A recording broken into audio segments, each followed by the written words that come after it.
ऐसे dance form जिसमें obviously एक सर्टन टाइप ऑफ ड्रेसिंग है, एक सर्टन टाइप ऑफ फॉर्म है, एक सर्टन टाइप ऑफ सेंसुअलिटी है, ऑफ कोर्स हिंदुस्तान जैसी कंट्री में वो बड़ा मुश्किल था। आई एम लाइक, ये वही देश है जहाँ पर खजुराहो के मंदिर है, ये वही देश है जहाँ कामसूत्रा ओरिजिनेट हुआ है, ये वही देश है जहाँ पर इतने खूबसूरत तांत्रिक लीनेजेस हैं। बेली डांस के थ्रू क्या हुआ कि शरीर के साथ एक रिश्ता बना, बहुत डीप कनेक्शन बना। How important is the breath? जब ब्रेथ वर्क मेरी लाइफ में आया तब मुझे रियलाइज हुआ कि हर जवाब ब्रेथ पे है, हर सोच ब्रेथ पे है, हर इमोशन ब्रेथ पे है। कहते हैं कि इजिप्शियन पिरामिड्स पे बहुत सारे आपको मैसेजेस रिसीव होते हैं, और मेरा ये ट्रूथफुल ऑनेस्ट एक्सपीरियंस रहा है।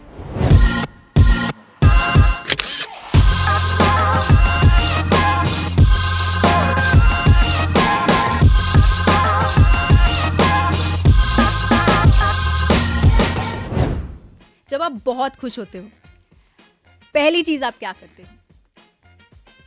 डांस करते हो। डांस से आपके अंदर एक खुशी होती है, एक आनंद होता है, अकेले करने का मन नहीं करता है, आप सभी के साथ करना चाहते हो, एंड दैट इज डांस। तो आज हमारे पीछे है एक ऐसी पायनियर जो इंडिया में बेली डांसिंग को लेकर आकर एक रेवोल्यूशन क्रिएट किया। बहुत लोगों के मन में बेली डांसिंग के प्रति एक टैबू था। उन्होंने इसको तोड़कर बहुत सारे लोगों को अपने शरीर को एक्सेप्ट करना सिखाया और सेलिब्रेट करना सिखाया। आइए मिलते हैं मेहर मलिक को और जानते हैं उनका स्व अनुभव।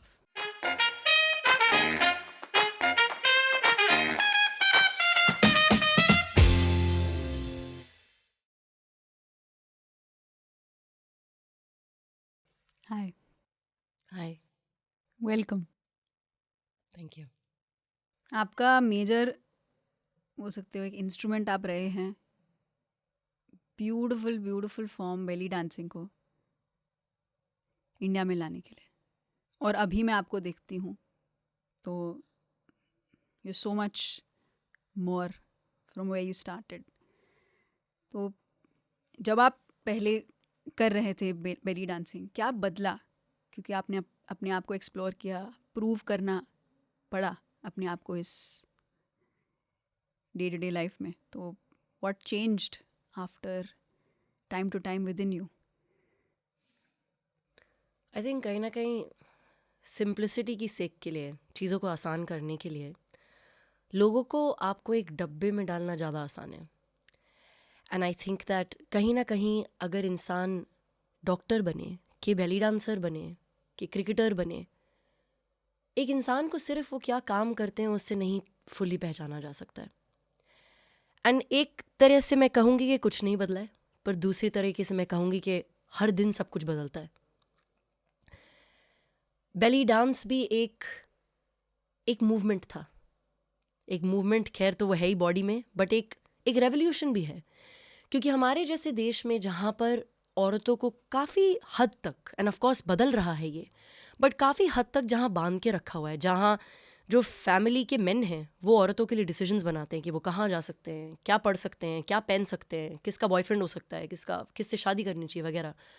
बेली डांस का आना इस देश में एक नज़रिए से बहुत ज़रूरी था मेरे हिसाब से। लगता वो बाहर से एक डांस है, अगर आप सिर्फ उसके फॉर्म और शेप में अगर फंस जाएं तो, बट अगर आप उसमें डीपर जाएं तो वो एक औरत की अपने आप को एक तरीके से एक्सप्रेस करने की इच्छा है, चाहे वो सेंशुअली मूव करने की हो, चाहे वो अप्सरा टाइप के एसेंस में आने की इच्छा हो, चाहे अपनी खूबसूरती को निहारने की इच्छा हो, चाहे जस्ट अपनी बॉडी के साथ एक कनेक्शन बनाने की इच्छा क्यों ना हो, अपनी सेंशुअलिटी के साथ, अपनी खूबसूरती के साथ।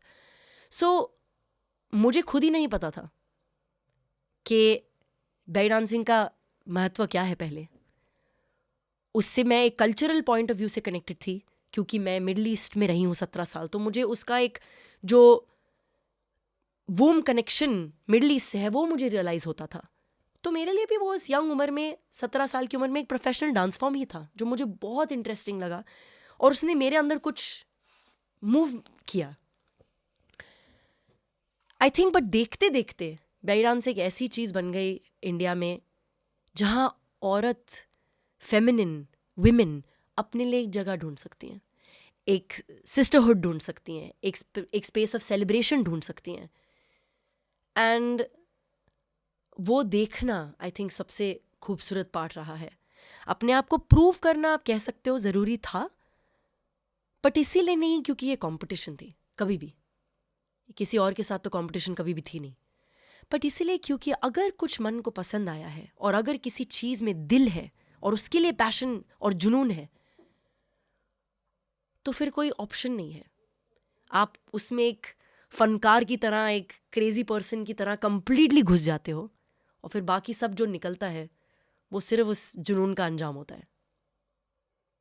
वंडरफुल. तो ऑब्वियसली बहुत सारे लोग हैं, जब आप लेके आए थे तो lot of people didn't accept it because, and it's very natural कि इट्स नॉट टेकन सीरियसली. आप मे बी क्लासिकल डांस को ज़्यादा सीरियसली लोगे दैन बेली डांसिंग. तो आई एम श्योर उस समय पे आप स्पिरिचुअलिटी में तो नहीं थे. देन समथिंग चेंज्ड बिकॉज आपका approach, because before it you are doing it as passion, maybe not purpose but passion. तो क्या बदला, क्या हुआ? हमारी पूरी ज़िंदगी स्पिरिचुअल है. एंड मेरी माँ, उनकी माँ, मेरी मटर्नल लीनियज में ऑलरेडी स्पिरिचुअलिटी है.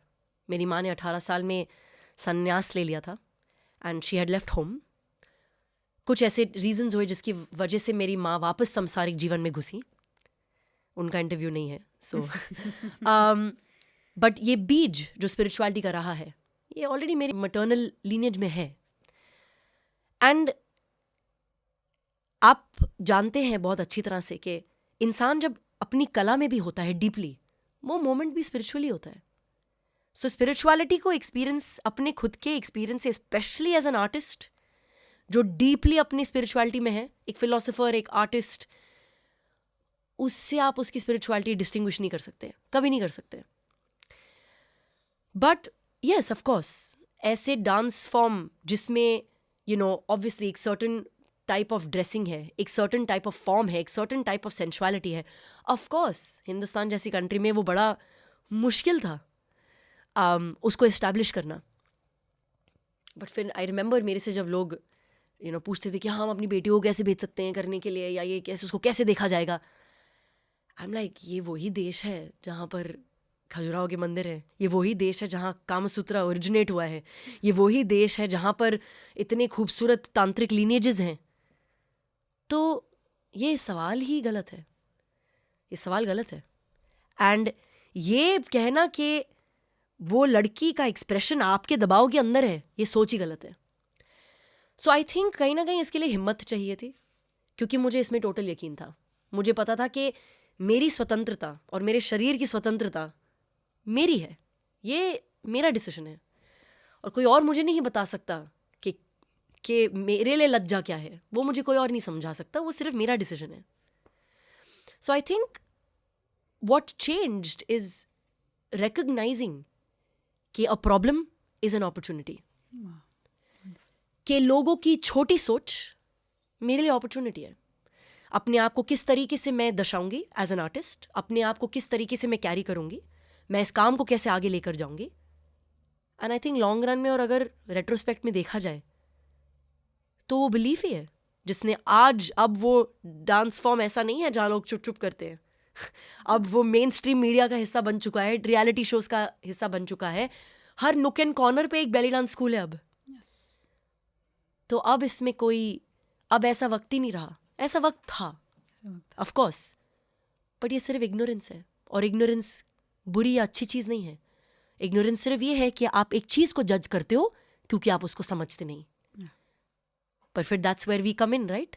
That's where we come to show people के शायद आप ये समझ नहीं रहे हो, बट आपको मैं इस चीज़ पर इन्फॉर्म कर सकती हूँ, आपको समझा सकती हूँ.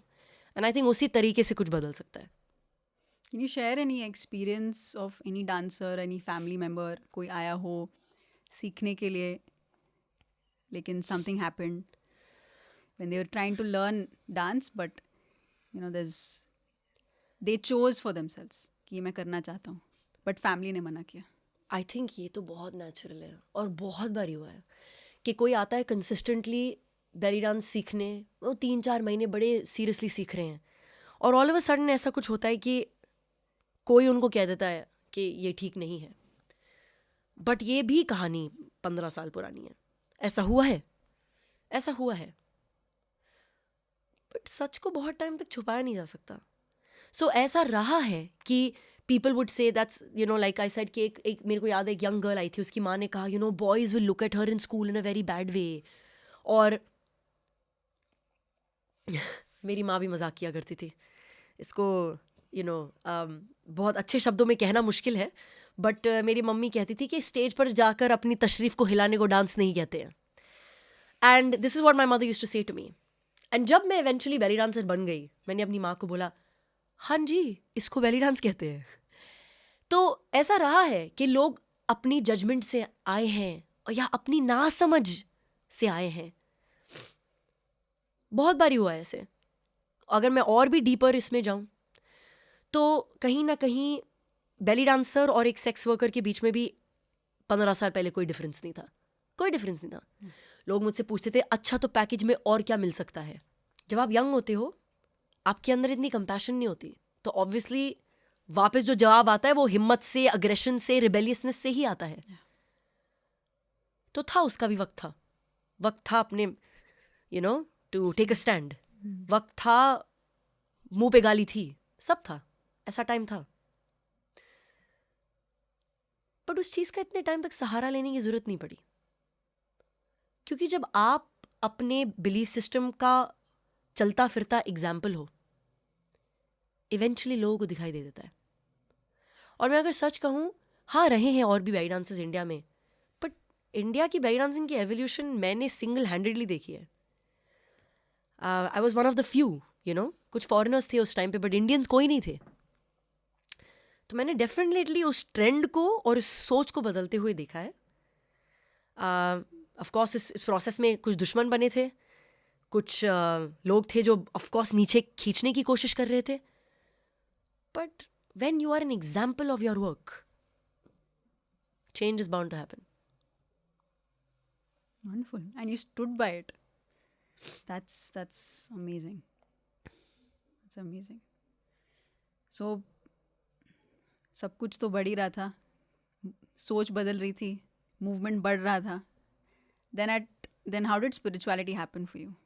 And how, as you mentioned, spirituality isn't everything. That's true. But there's a point when the perspective changes, जब आप देखने का नजरिया बदलता है, when was that moment for you? I think it's a point when you become aware. जब आपको suddenly realize होता है कि oh my God, actually में हर कठिनाई भी जो आई है वो actually इस spiritual development की ही process का part है. But I would say जो बहुत I have always been interested. मेरे पापा ने मेरे को 13-14 साल की उम्र में खलील गिब्रान, कामसूत्रा, इवन कामसूत्रा, बहुत सारी ऐसी किताबें थी जो मेरे मम्मी पापा ने मेरे को बहुत जवान, बहुत कम उम्र में इंट्रोड्यूस कर दी थी. तो मेरा जो माइंड है वो ऑलरेडी खुलने लग गया था. 13-14 बहुत ही टेंडर एज होती है, और उस एज में जब आप फिलॉसफी पढ़ते हो पहली बारी, आप सडनली अपनी लाइफ को उसके कंपैरिजन में देखना शुरू करते हो. तो कहीं ना कहीं मुझे लगता है मेरी लाइफ में कला को चूज करना, बिकॉज कला को चूज करना मेरा पहला ऑप्शन नहीं था. इन द सेंस कि मैं तो पढ़ने आ रही थी इंडिया में, डांस तो नहीं चूज कर रही थी. मैं मिडल ईस्ट से इंडिया शिफ्ट कर रही थी और मेरी लाइफ किसी और डायरेक्शन में मैं प्लान कर रही थी. फैशन डिजाइन करना चाहती थी. हाँ जी, मैं फैशन डिजाइनर बनना चाहती थी, बट लाइफ के कुछ और प्लान थे. Life is like no, you are going to work with the body. आप इस बॉडी को पहले समझोगे, जब आप इस बॉडी को समझ जाओगे, आपको उसकी लिमिटेशन समझ आएंगी, तभी वो मोमेंट ऑफ अवेयरनेस आएगा. बिकॉज ये बॉडी के थ्रू ही स्पिरिचुअल एक्सपीरियंसेस जिए जाते हैं. इस बॉडी को समझना बहुत ज़रूरी है. एंड आई थिंक वो योग जैसे मेथड का प्रेमाइस है. हम कहीं ना कहीं अपने शरीर के थ्रू ही इस दुनिया की एक्सपीरियंस लेते हैं. सो आई वुड से कि कहीं ना कहीं वो दिमाग खुलने लग गया था. और फिर बेली डांस के थ्रू क्या हुआ कि शरीर के साथ एक रिश्ता बना, बहुत डीप कनेक्शन बना डांस के थ्रू. प्रोफेशनली मैं बेली डांस करती थी, बट बहुत सारी ऐसी बॉडी प्रैक्टिसेस थी जो मैं करती थी उस वक्त पे, very seriously yoga practice as well, since I was 15 years old. But मैं कहूँगी 2016 की बात है, जब मेरी लाइफ में एक बहुत डिफ़िकल्ट रिलेशनशिप था, वेरी वेरी डिफ़िकल्ट टाइम। काम के पॉइंट ऑफ व्यू से भी बहुत डिफ़िकल्ट था, रिलेशनशिप्स के पॉइंट ऑफ व्यू से भी बहुत डिफ़िकल्ट था, और मेरी खुद की आइडेंटिटी बदल रही थी। उस टाइम पे मैंने एक पल के लिए अपनी पूरी इंस्टीट्यूशन और स्कूल को शट डाउन करके चली गई और मैंने बोला कि मैं जा रही हूँ, I need to discover what is happening within me, deeply क्या हो रहा है। उस टाइम पे मैं करीब 4 महीने के लिए एक सोलो ट्रिप पे गई 2016 में, जहाँ पर मैंने बहुत सारे गुरुओं के साथ सीखा बहुत सारी चीज़ें, संगीत में, कलर थेरेपी में, मेडिटेशन प्रैक्टिस में, बहुत सारी चीज़ों में, वर्ल्ड के डिफरेंट पार्ट्स में। वहाँ से मेरी जर्नी स्टार्ट हुई। वहाँ से मुझे रियलाइज़ हुआ कि ये जो बीज होता है इसका, ये तो शुरुआत से है, पर ये दुनिया है जो हमको रोक देती है, हमारे अपने आप से कनेक्ट करने से हमको रोक देती है। And then that reconnection started in 2016. What happened when you met so many people? आप इतने सारे लोगों से मिले, इतने गुरुओं से मिले, प्रैक्टिसेस सीखी, आपने अपने बारे में क्या जाना जो आप पहले थे और जो आप एक्सप्लोर कर रहे हैं? क्या अपने आप को जो आइडेंटिफिकेशन होता है, this is me, this is a Mehar, क्या वो था, क्या वो ब्रेक हो रहा था? Because identity is a big part of dance. You believe, you know your body. तो एक स्ट्रक्चर जो आप भौतिक शरीर बोलते हैं, यू बिलीव दैट स्ट्रक्चर. या you start, you move and you, it has to be touch. But आप बिना बियॉन्ड टच के आप सटलर सेंसेस को एक्सपीरियंस कर रहे थे. तो how is that? I think आपके खुद के जो बिलीफ सिस्टम्स होते हैं और अपने आप को लेकर जो एक क्रिएटेड आइडेंटिटी होती है, वो जब तक ब्रेक भी नहीं कहूँगी, पर जब तक उनके नीचे एक शिफ्ट नहीं पैदा होता, तब तक नथिंग कैन चेंज.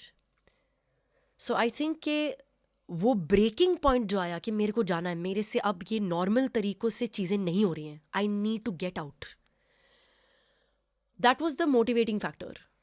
चाहे इसको एस्केपिज्म भी बोल लो. कई लोग होते हैं अपने विचारों के साथ वन में भी चले जाते हैं, because you are leaving something.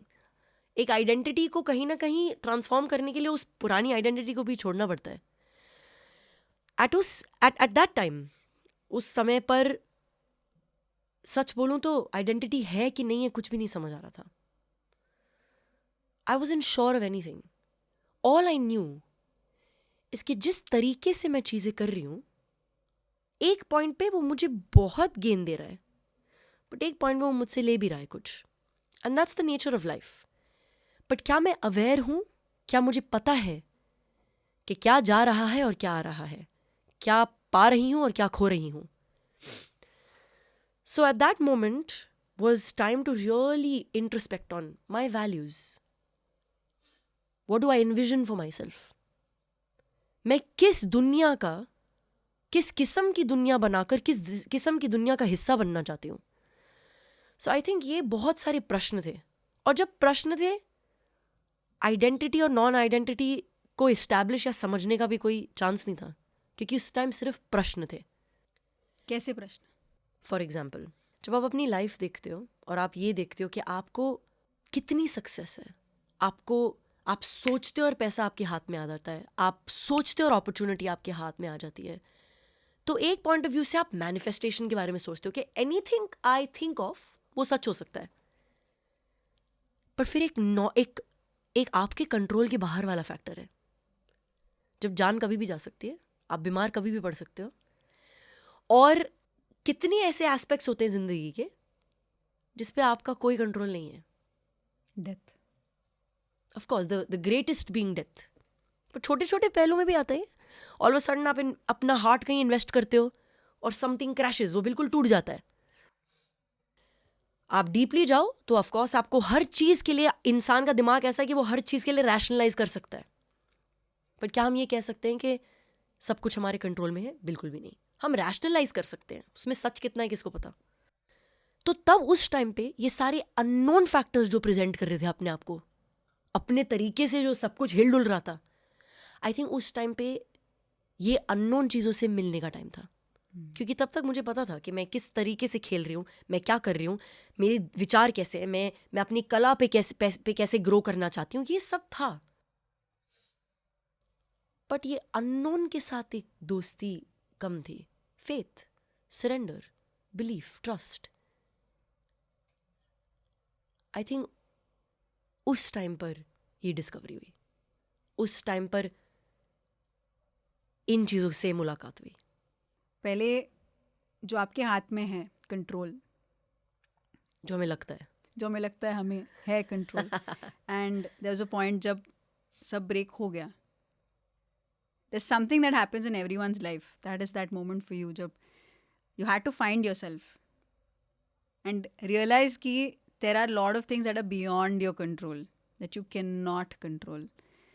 So when you got to know those practices, और जब आप वापस आए अपने यही डे टू डे लाइफ में, देन अपने वही चीज़ों को कैसा अप्रोच चेंज हुआ आपका? क्योंकि आप वही मेहर हो 4 महीने बाद, क्या चेंज हुआ आपके अंदर, आपके अप्रोच में? सिंपल चीज़ चेंज हुई. जिसको मैं आज तक, सबसे गहरा सच मेरे लिए वही है, दैट नथिंग इज परमानेंट.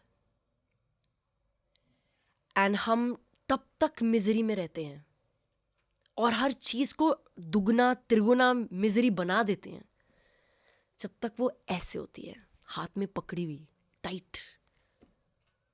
पर जब हम इसको थोड़ा सा ढीला कर देते हैं और हम बोलते हैं कि जो भी होगा उसके फॉर्म में, और ये इंटरेस्टिंग है क्योंकि हम बेली डांस के फॉर्म के बारे में बात कर रहे थे पहले, बट अगर जब तक मैं क्लिंग करूंगी उस चीज़ से जो फील में बड़ी अच्छी होगी या देखने में बड़ी अच्छी होगी या महसूस करने में, जिस भी तरीके से मेरे एक्सपेक्टेशन के हिसाब से अच्छी होगी, तब तक कष्ट रहेगा.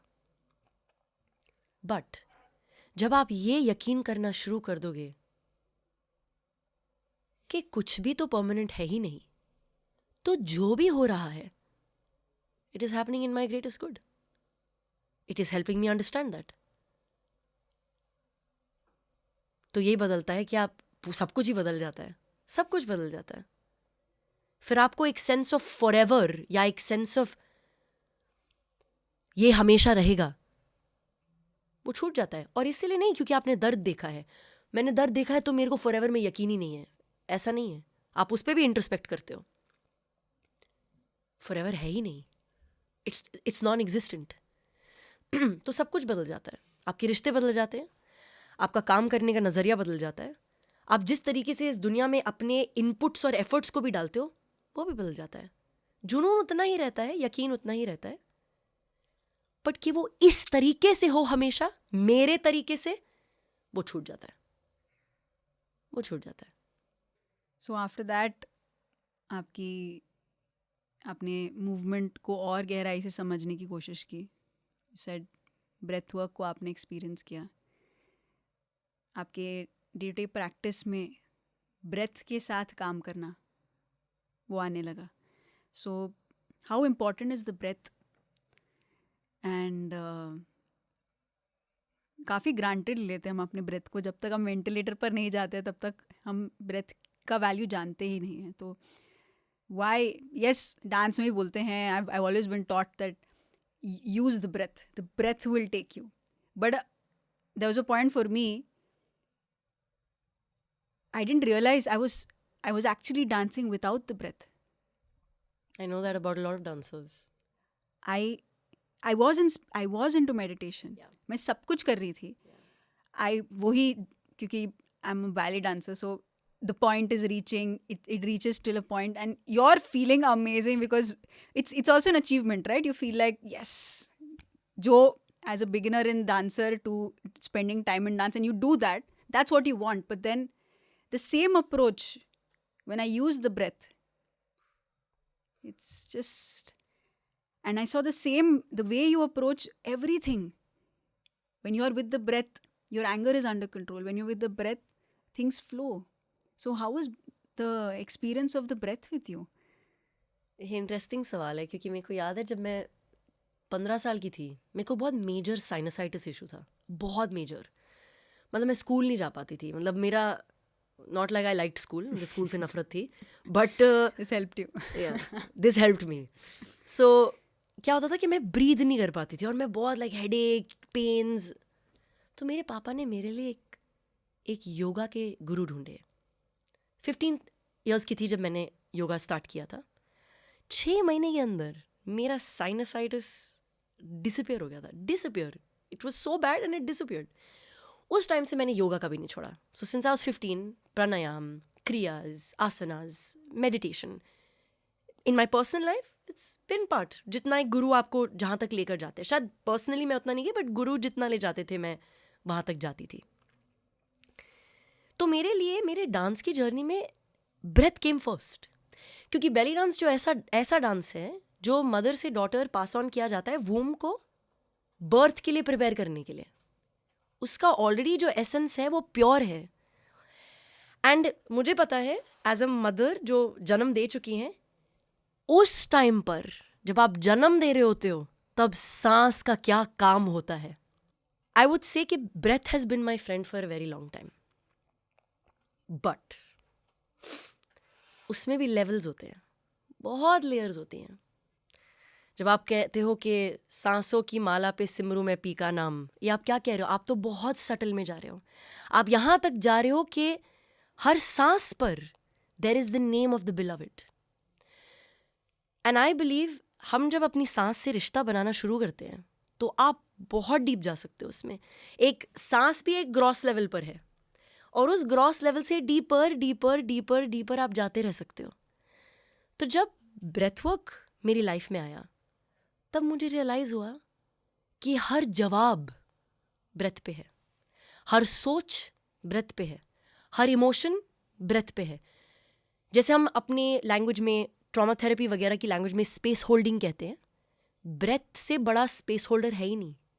The breath is holding space, जिसका मतलब है कि वो जगह बना रहा है हर चीज़ के लिए, आपके एग्जिस्टेंस के लिए, आपकी सोच के लिए, आपके प्रेम के लिए, आपके झगड़ों के लिए. हर चीज़ का फाउंडेशन ब्रेथ है. So I think that is my realization of it now, that it is the holder of everything. जब बच्चा पैदा कर रहे थे उस समय पर भी ब्रेथ का इम्पोर्टेंट रोल है. So how was your journey when in pregnancy, because you had to, because it is a big deal, because you need to balance आपका you're running an institution, you have so much to take care of, and then this happens. Was this planned? How did you approach this, and how was your journey? I think 2016 की जब मैंने बात करी थी, वो जब awareness आई थी, शुरू हुई थी, तो वो पहला पड़ाव था. जिसका मतलब है मैं ऑलरेडी तब तक बदल चुकी हूँ. जिसका मतलब है कि मैं ऑलरेडी ऐसी स्पेस में हूँ कि आई ट्रस्ट मोर नाउ. तो अब मेरे को पता था सब हो जाएगा balance. The trust was already there. Is it difficult? Yes, challenging है ज़रूर. बट मुझे यूनिवर्स से ऑलरेडी ऐसे साइंस आने लग गए थे कि मेरी बॉडी एक पर्टिकुलर सोल को लाने के लिए तैयार है ऑलरेडी. कैसे पता आपको ये? सो अगर मैं अपनी मेंस्ट्रुएशन की भी बात करूं, I had a very regular cycle. English में एक चीज़ होती है जिसको कहते हैं फैंटम प्रेगनेंसी, जिसमें जब एक औरत की बायोलॉजिकल प्राइम टाइम आता है, उसकी बॉडी प्रेगनेंसी के फेक सिम्टम्स दिखाने लग जाती है. आपके पीरियड्स डिले हो जाते हैं, आप ब्लोटिंग होती है, आपको नोजिया होता है, और आपका you just feel like I could be pregnant, and आपके मूड्स चेंज होते हैं. And that delay went on and on and on. And मैं अपनी साइकी में डीपली जाने की कोशिश कर रही थी कि ऐसा क्यों हो रहा है, बिकॉज मेरे को पता था कि प्रेग्नेंट होने का चांस नहीं है, क्योंकि मैं उस टाइम पे टूर कर रही थी. I was away, I was alone. I was like ये तो कोई चांस ही नहीं है कि मैं प्रेग्नेंट हूँ, तो ये क्या हो रहा है. उस टाइम पर मैं एक वर्कशॉप सिखा रही थी 5 एलिमेंट्स करके, जिसमें मैं पांचों एलिमेंट्स भूमि, वायु वगैरह के साथ मूवमेंट में काम कर रही थी। एक बारी मैं वो वर्कशॉप को दिल्ली में सिखा रही थी और जिस दिन मैं मदर अर्थ की बात कर रही थी, उस दिन उस क्लास को सिखाते हुए मेरे शरीर में कुछ होने लग गया.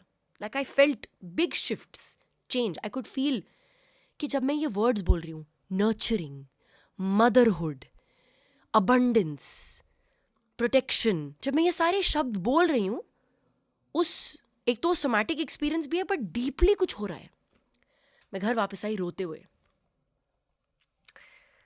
अपनी मदर के पास, एंड जो मेरे उस टाइम हस्बैंड थे. I came to both of them and I started saying कि मुझे पता है क्या हो रहा है. ये सब शिफ्ट इसलिए हो रहा है because my body is saying it's ready. And I said, अगर ये अब कहने से, अगर अगले दिन ही my menstruation comes, it means that I have broken the block. And that's exactly what happened. And even the timeline, the day that I was to conceive, I knew, and I told my partner at that time, आज ही दिन है, उसको आज ही आना है. And my daughter is a one-shot child. I never tried before that ever. I knew it was that day, that night, and I said कि आज ही वो आएगी. And बेटी आएगी. I knew everything and I used to tell my family from before. And ऐसा ही हुआ. 5 दिन के अंदर मेरी बॉडी को फील हो गया था, it's not the same. So she, my daughter, brings with her something that's also continuing in the spiritual lineage. Because मेरा graduation और मेरी deep studies in Dharma and in Buddhism started when I got pregnant with my daughter. सो कहते हैं ना, हर आत्मा अपनी journey लेके आते हैं. वो उसकी थी. She said, mom you need to prepare for me. आपको तैयार होना है मेरे आने के लिए. और अब जब वो आ गई इस दुनिया में 4 साल की होने वाली है, मेरे को समझ आता है कि क्यों था ये. एक्चुअली मुझे आपसे थॉट्स के बारे में बात करनी है. There are essentially 4 kinds of thoughts: disastrous, negative, positive and miraculous. And जितना एनर्जी डिजास्टरस थॉट्स में खर्च होती है वर्सेस मिराक्युलस थॉट, जैसे डिजास्टरस थॉट्स में आप 1000 अगर समझो तो miraculous thought 10, and that's enough. So as a dancer, while you're dancing, so how do you manage your thoughts? Because thoughts is very, very powerful. Are you thoughtless while you're dancing? Or there is a thought, because you are presenting to the audience, your body is facing the audience, so आप एक presentation mode में हैं. आप केवल एक cocoon में रह के अलग zone में नहीं रहते हो, आप presentation mode में हैं. So how do you manage your thoughts of presenting yourself, connecting with yourself and being with yourself? ये सच है कि जब आप एज अ डांसर परफॉर्म कर रहे हो, इसका कोई इंटेंशन और कोई टास्क और कोई गोल है, राइट? ऑब्वियसली. इसलिए जब लोग मुझसे पूछते हैं कि क्या सब डांस कर सकते हैं, मैं कहती हूँ सब डांस नहीं कर सकते, सब मूव कर सकते हैं. It's a performance, right? Correct. And not everybody is designed to perform like that. इसका कोई डांस का एक गोल है. There is some kind of a goal. Social goal हो गया, परफॉर्मेंस गोल हो गया, जो भी है. तो मेरे लिए individually, dance was always a space where I felt completely myself. I had nothing to prove in dance. अब वो अलग बात है कि आपको अगर डांस स्कूल बनाना है और ये करना है, ये अलग है. मैं डांस की बात कर रही हूँ. कि आप कवर सॉन्ग्स पे डांस तो करते हो ना. तो आप चाहे जो भी आप ऑब्जेक्ट जो भी उठाओ, डांस मेरे लिए is a place where I am myself. अगर आप मुझे अभी बोलोगे डांस करो, मैं अभी डांस करूँगी, क्योंकि मेरे लिए डांस मैं हूँ, हम साथ चलते हैं. तो I never had to create this distinction, और रादर नेचुरली ये डिस्टिंक्शन कभी क्रिएट नहीं हुआ. This is the presenter Mehar और the performer Mehar, this is the dancer Mehar, this is the artist Mehar, this is the teacher Mehar. There is no segregation for me. There has never been. If you purely love the dance, प्रेम है dance के लिए, तो कोई separation है ही नहीं. प्रेम का तो मतलब ये हुआ ना, love means no separation. So there is no separation for me that time. I am the dance and the dance is me. क्या सोचना, यही होगा ना, किसी को पसंद आएगा किसी को नहीं आएगा, उससे मेरे को कभी कुछ फर्क नहीं पड़ा है लाइफ में, नेवर। बिंदास। किसी के लिए, किसी के खुशी के लिए, इन द सेंस कि they should like my thoughts, my me, my body, my face, my dance, sorry to say but I have never cared. उससे मेरे को कभी फर्क नहीं पड़ा, नेवर। क्या मुझे मजा आ रहा है ये करने में, दैट्स इंपॉर्टेंट। आनंद आ रहा है करने में तो मैं करूंगी, नहीं आ रहा तो किसी और के लिए कभी नहीं करूंगी कुछ भी, कभी भी। I know it's a selfish thought but it is what it is, and I've always touched what I find bliss from. I will reason with anybody who objects that, but in the end हर इंसान तो अपने आनंद के लिए ही जीता है। बस हम फंस जाते हैं, लोगों को क्या लगेगा, अच्छा लगेगा बुरा लगेगा, वो क्या कहेंगे। It's just never been my concern, never। एक बारी रियलिटी शो पे, मुझे अभी भी याद है, जब मैं बेली डांस के साथ ओडिसी फ्यूजन करना चाह रही थी और वंदे मातरम पे करना चाह रही थी, मुझे अभी भी याद है टेलीविज़न वालों ने मुझे ये कहा था, चैनल वालों ने, कि हमारे चैनल के ऑफिस पे पत्थर फेंके जाएंगे अगर तुम बेली डांस करोगी नेशनल सॉन्ग पे। मैंने कहा या तो मैं ये करूँगी या तो मैं कुछ नहीं करूँगी, निकाल दो मुझे।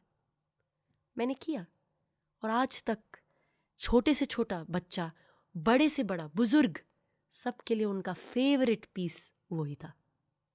This is because I believed in it, doesn't matter what somebody else thinks. So listening to your body आपका बहुत इंटेग्रल पार्ट है, and that's really beautiful. And when you see people, आप इतने सारे लोगों से मिलते हो, when they don't connect with their body, when they are ashamed of their body, they can't accept what they are, who they are, what is, how do you approach them? आप कैसे इन लोगों से मिलते हो? It could be male or female. आप how do they come out of it? सबसे पहले हमें ये समझना ज़रूरी है कि जब हम पैदा होते हैं, जैसे हम छोटे बच्चे होते हैं, हम सब अपनी बॉडी से कनेक्टेड होते हैं। आपने बच्चों को देखा होगा, नेचर में घूमते रहते हैं, गिरते हैं, पड़ते हैं, उठते हैं, बट क्या होता है वक्त के साथ हमें बोला जाता है मिट्टी से मत खेलो, गंदे हो जाओगे, ये मत करो, वो मत करो। तो आपकी जो नेचुरल बॉडी इंटेलिजेंस है उसको हम बंद कर देते हैं, उसको हम रोक देते हैं। क्या होता है इससे बॉडी में एक किस्म का, अगर हम कह भी लें तो, एक ट्रोमैटिक एक्सपीरियंस क्रिएट होता है बॉडी में, because we can't trust our bodies anymore. क्योंकि जब हम अपने बॉडी को ट्रस्ट कर रहे थे, हमें बोला गया था ये मत करो ये गलत है, वो मत करो ये गलत है, तो हमने अपनी बॉडीज का यकीन करना छोड़ दिया। और फिर एक दूसरा एस्पेक्ट आता है, जब हमारी लाइफ में हम एज बच्चे होते हैं, अब्यूजिव पेरेंट्स, फैमिली सिस्टम्स जहाँ पर बहुत एंगर है, अग्रेशन है, लोग चीख रहे हैं, चिल्ला रहे हैं, सेक्सुअल ट्रॉमा भी देख लीजिए आप, बहुत चीज़ें होती हैं जिसकी वजह से हम अपनी बॉडी से डिसएसोसिएट हो जाते हैं, मतलब उससे दूर हो जाते हैं, उससे रिश्ता अलग हो जाता है, माइंड का अलग, बॉडी का अलग। और आप मानोगे नहीं, 10 में से 8 लोग ऐसे हैं, क्योंकि कितने बच्चों को ऐसा एक वातावरण मिला है where they can express themselves fully. कितने बच्चे होते हैं, बहुत कम है इस दुनिया में। और जितनी कम हमारी पेरेंट्स की अवेयरनेस थी, वो उसी स्पेस से आ रहे थे, उसी स्पेस से हमको रेज कर रहे थे। तो ऐसे बहुत लोगों से मिलती हूँ मैं, और सफरिंग भी इस सांसारिक जीवन का हिस्सा है, तो it's a very natural part. But hopeful part ये है कि जो भी चीज़ छिपी होती है उस पर अगर एक लाइट गिराई जाए, वो अवेयरनेस में आ जाती है। वो छिपी होती है, हमारे सारे ट्रॉमास अंदर छिपे होते हैं, बट जब उसको हम सनलाइट दे दें, उसके ऊपर एक लाइट डाल दें, वो अवेयर हो जाती है, हम अवेयर हो जाते हैं। जब हम अवेयर हो जाते हैं, हम उसे हील कर सकते हैं। सो बहुत लोग अपनी बॉडी से डिस्कनेक्टेड हैं, उनको डिसीजन मेकिंग में प्रॉब्लम्स होती हैं, उनको ट्रस्ट इश्यूज होते हैं, उनके रिलेशनशिप्स में उनको प्रॉब्लम्स आती हैं, many things, they are not even able to trust people कि वो रिश्ता बना भी पाए किसी के साथ। पर जब इन चीज़ों को हम देख लेते हैं, वो सिर्फ देखना ही मांग रहे हैं कि प्लीज़ मुझे देखो कि कहाँ है मुसीबत। जब हम उसको देख लेते हैं, सिर्फ देखने से ही आधी हीलिंग तो वहाँ ही हो जाती है, just by becoming aware, by putting light on it. And so it's a very hopeful space, because it's just about अंदर जाना और देखना कि क्या हो रहा है, और जब आप उसे देख लेते हो, दैट शिफ्ट कैन हैपन, वो हीलिंग शुरू हो सकती है. Just awareness is enough. I said half. I said half the healing happens. Because everything demands action. There are two parts, awareness and action. Awareness is जब हम कुछ जान लेते हैं. अब जब जान चुके हैं, तो किन मेथड से और किन रिसोर्सेस से आप उस चीज़ पर काम कर सकते हो. फॉर एग्जाम्पल, जब कोई सिगरेट पीता है, आप उसे अगर ये कहते रहोगे कि सिगरेट छोड़ दो, ठीक है, पर अब वो जो खाली जगह बन गई है सिगरेट छोड़ने से, उस खाली जगह में क्या आएगा? That is the action part. Awareness होना कि हाँ, मुझे छोड़ने की ज़रूरत है. क्यों छोड़ने की ज़रूरत है? मुझे समझ आ गया है, इस रीज़न से मैंने शुरुआत किया था और इस रीज़न की वजह से मैं सिगरेट पीती हूँ या पीता हूँ. अब क्या करना है? सिगरेट छूट गई है, अब उस खाली जगह को किस चीज़ से भरना है? That is the action part. और इसके लिए बहुत मेथड्स हैं. एंड जैसे आपने बोला, breath is a method to also understand that more deeply, to act towards it, but just one way. So you mentioned addiction. बहुत सारे लोग, we all are addicted in very different ways. It could be a substance, it could be thoughts. And कोई ऐसा समय है जब आपने experience किया है सेंस ऑफ एडिक्शन एंड वो अवेयरनेस से आप बाहर है? आई थिंक मैंने इस पे बहुत इंट्रोस्पेक्शन करा है. What am I addicted to? मुझे कभी भी किसी भी सब्सटेंस का एडिक्शन नहीं था. मैं तो चाय कॉफ़ी भी नहीं पीती हूँ, not even caffeine. I have never had any addiction, substance addiction. पर मेरा एक एडिक्शन है, मैं अपने आप से बोर हो जाती हूँ, और मैं अपने आप, मेरे लिए अपने आप को री इन्वेंट करना कहीं ना कहीं एडिक्शन की तरह है.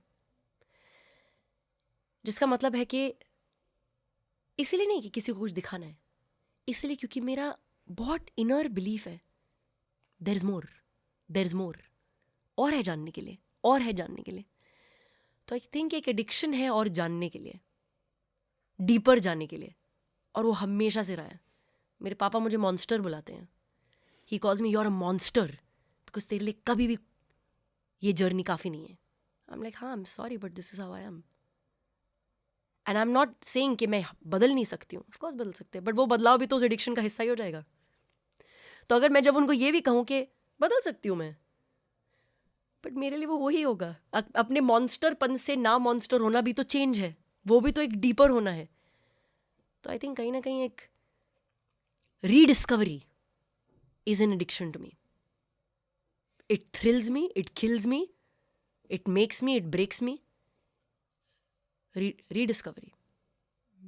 Yeah. तो जैसे आपने कहा आप ब्रेथ वर्क करते हैं, so many experiences होते हैं ब्रेथ वर्क में. लोग रोना शुरू कर देते हैं, चिल्लाना शुरू कर देते हैं, हंसना शुरू कर देते हैं. there's so much external expression that happens through breath work. So a lot of traumas भी केवल एक meditation में ही heal हो जाते हैं. I've seen a lot of people like that. So what traumas of yours have you experienced and आपके heal हुए हैं? मैं जब करीब 10 साल की थी, मेरी ज़बान कट गई थी, क्योंकि मेरे भाई दरवाजे की एक तरफ था और मैं एक तरफ पे थी, और वो हिंजेस वाला एरिया होता है, तो मैं वहाँ से अपनी ज़बान चिढ़ा रही थी उसको, उसने दरवाज़ा बंद कर दिया, तो मेरी आधी ज़बान लटक गई, लाइक गिर गई almost. And I remember my mother was devastated. वो मुझे हॉस्पिटल लेके गई थी और हमारी ज़बान ऐसे लटक के हॉस्पिटल जा रहे थे हम. बट ऑब्वियसली मैं बात नहीं कर सकती थी, राइट, क्योंकि ज़बान कट गई थी. इमीडिएटली उन्होंने बोला, you have to rush to surgery. से डेथ टाइप फीलिंग महसूस हो रही थी. तो मुझे याद है एक मेल नर्स थे और वो मुझे एक कमरे में ले गए थे आइस पैक लगाने के लिए. तो उन्होंने आइस पैक लगाया, बट साइमल्टेनियसली मुझे मॉलेस्ट भी किया था. और जब मैं ये सारी रिकवरी करके वापस आई घर, क्या होता है ना, एनेस्थीसिया से भी आप डिसोसिएट हो जाते हो. एनेस्थीसिया से जो होता है ट्रॉमा, वो सबकॉन्शियस में चला जाता है. एनेस्थीसिया का काम ही ये है. तो वो सब छिप गया. बट मेरे माँ बाप के साथ सारी कम्युनिकेशन ना पेपर पे होती थी, क्योंकि मैं बात नहीं कर पाती थी और सारा खाना स्ट्रॉ से होता था.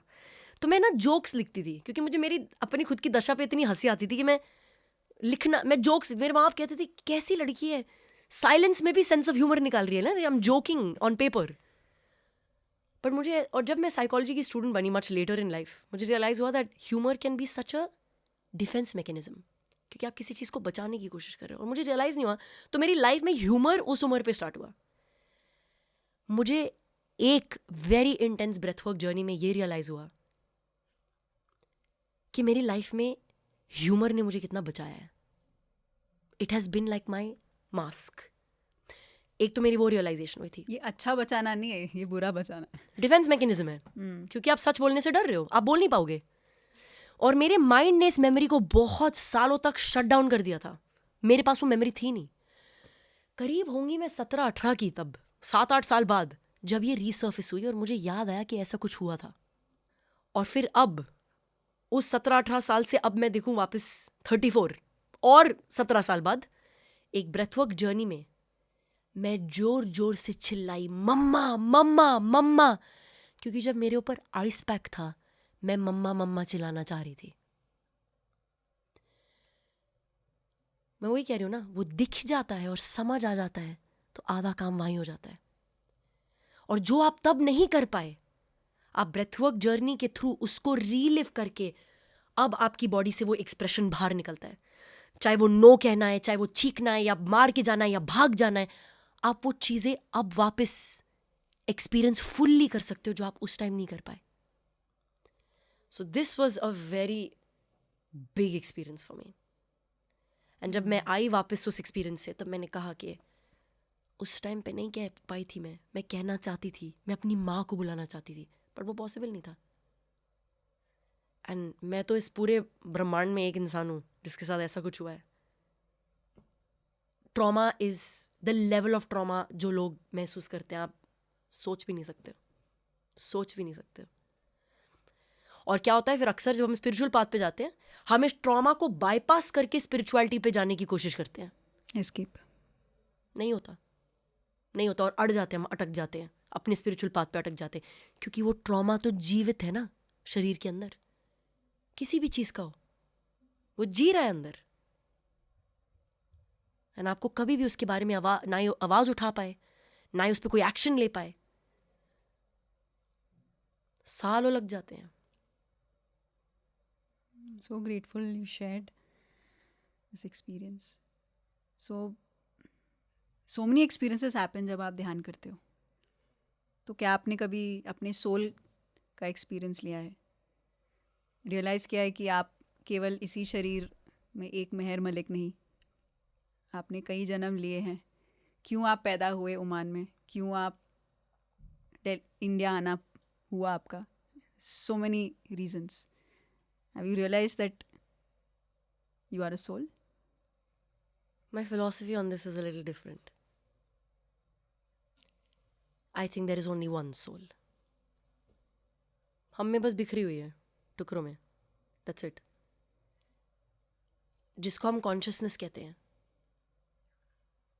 उसमें कोई सेपरेशन नहीं है. आपकी सोल अलग है, मेरी सोल अलग है. मैं इस बात में यकीन नहीं करती हूँ. I don't believe that.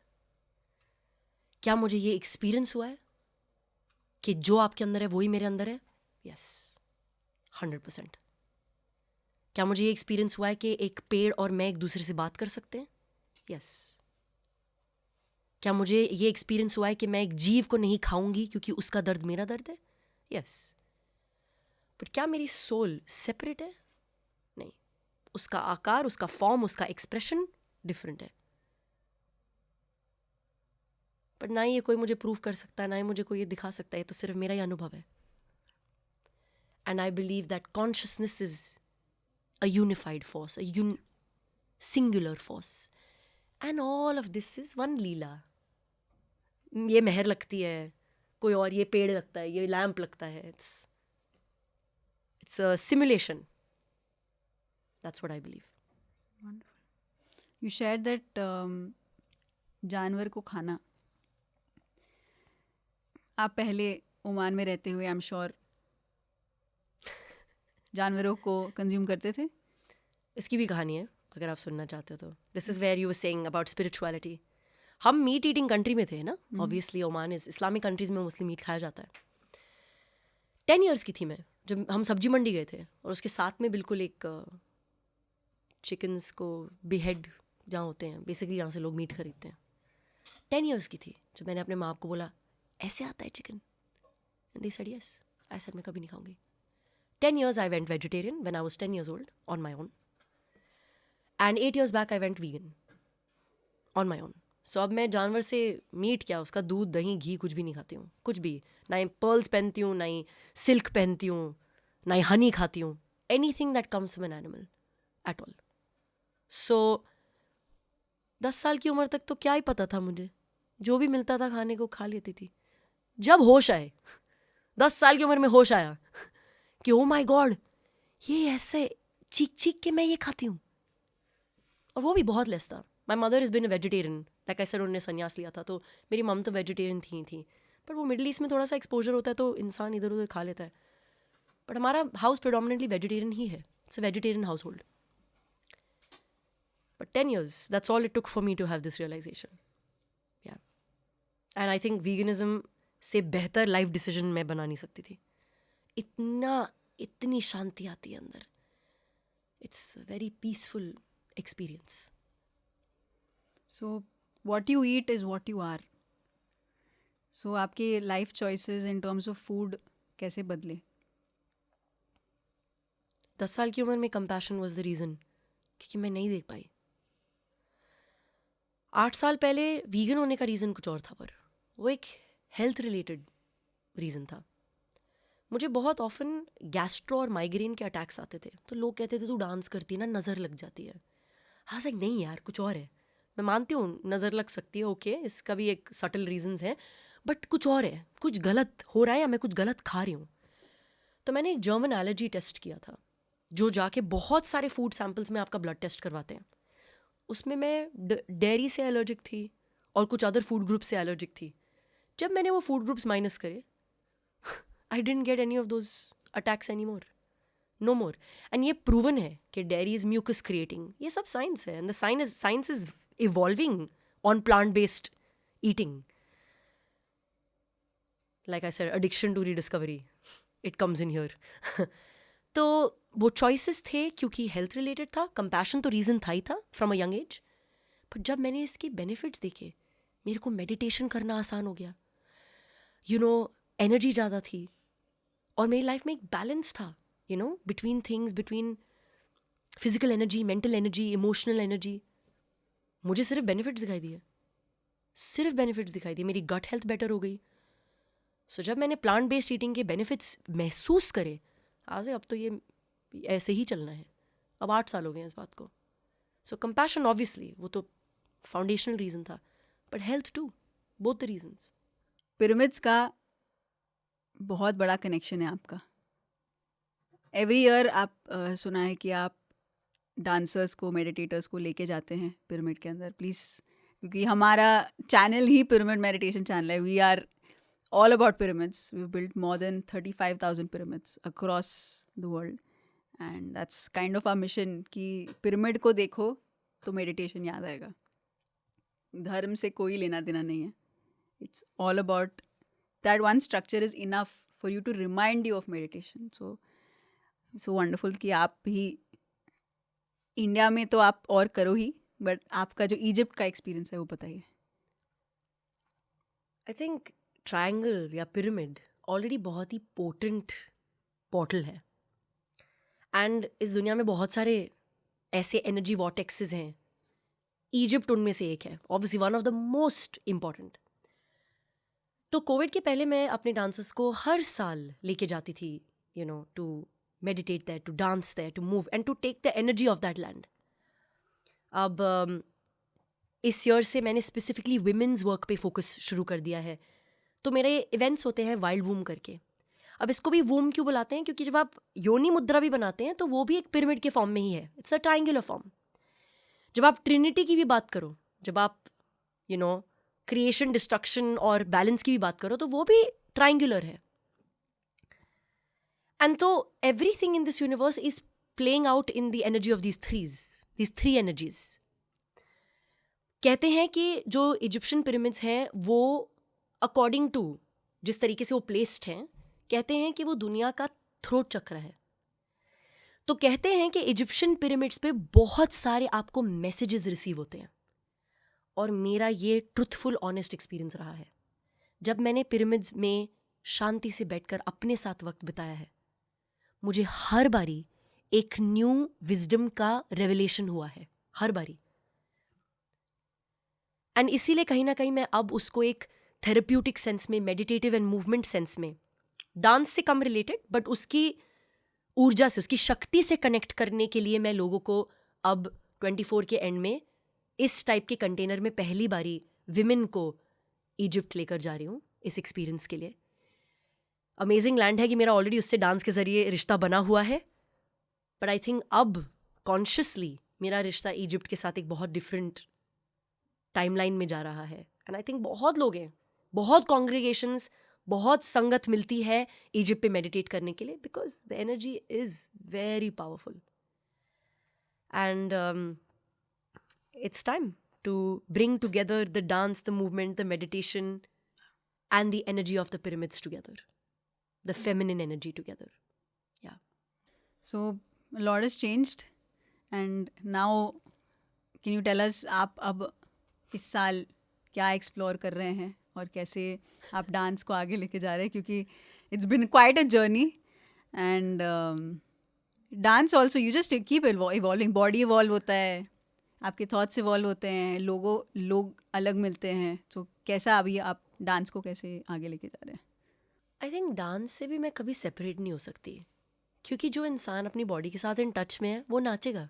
चाहे वो शादी पे नाचेगा, कि वो स्टूडियो में नाचेगा, कि वो पहाड़ों में नाचेगा, वो नाचेगा. खुदा से मिलने का भी एक तरीका है नाचना, you know. And that's always going to be there. अब क्या फॉर्म वो बदलता रहेगा, I can't be sure of that. Who knows? But जो मेरी अभी अवेयरनेस में है वो ये है कि मूवमेंट के ज़रिए बॉडी लेड प्रैक्टिसेस जब वो मेडिटेशन से मिलता है और जब वो ट्रॉमा इन्फॉर्म्ड अवेयरनेस से मिलता है, तब आप जेन्युइनली अपने अंदर अलाइनमेंट की तरफ आ सकते हो, पीस की तरफ आ सकते हो, यूनिवर्सल लव की सेंसेशन आपको फील हो सकती है.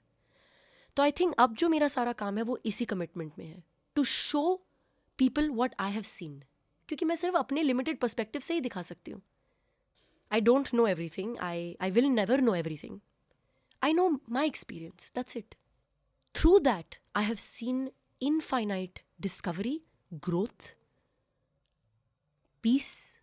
एंड आई फील लाइक जो लोग मेरी लाइफ में अब आ भी रहे हैं बॉडी को इस तरीके से डिस्कवर करने के लिए, कि वो कहीं ना कहीं उस बॉडी को एक्सेस करते ही बियॉन्ड बॉडी भी चले जाते हैं.